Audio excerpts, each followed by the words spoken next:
Pending వేతనాల కోసం RIMS లో పనిచేసే కాంట్రాక్ట్ స్టాఫ్ నర్సులు చేపడుతున్న ఆందోళనలు తీవ్ర రూపం దాలుస్తున్నాయి.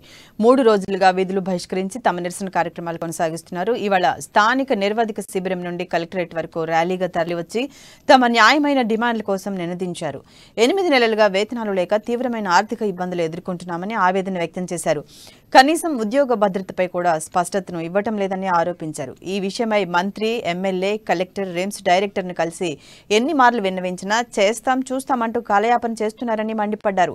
వెంటనే స్పందించి తమకు న్యాయంగా రావాల్సిన వేతనాలను విడుదల చేయాలని డిమాండ్ చేశారు. లేని పక్షంలో ఆందోళనలు మరింత ఉధృతం చేస్తామని హెచ్చరించారు.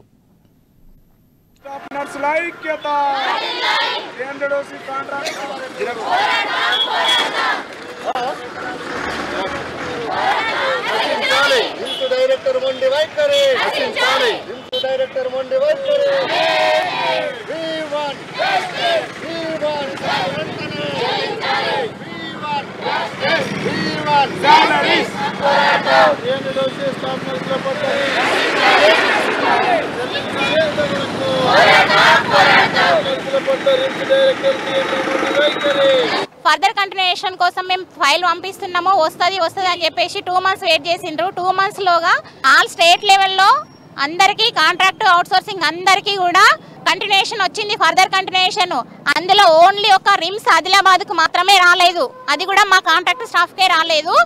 ఎందుకు అని మేము అడిగితే నన్ను క్వశ్చన్ చేస్తారా అని అడిగిండ్రు. సార్ మిమ్మల్ని క్వశ్చన్ చేయం, మేము ఎక్కడికి వెళ్ళాలో చెప్పండి సార్ అంటే డిఎంఈకి వెళ్ళమన్నారు. అక్కడ నుంచి మేము డిఎంఈకి వెళ్ళినాం. డిఎంఈలో మా ఫైల్ ఆ రోజే వచ్చిందని చెప్పిండ్రు. అక్కడ నుంచి సెక్రటరీకి వెళ్ళినాం. ఫైల్ సెక్రటరీకి పంపించేంత వరకు మేము అక్కడే 1 day స్టే చేసి ఫైల్ పంపించి వచ్చినాం.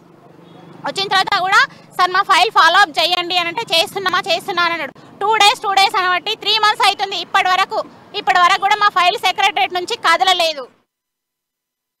Further continue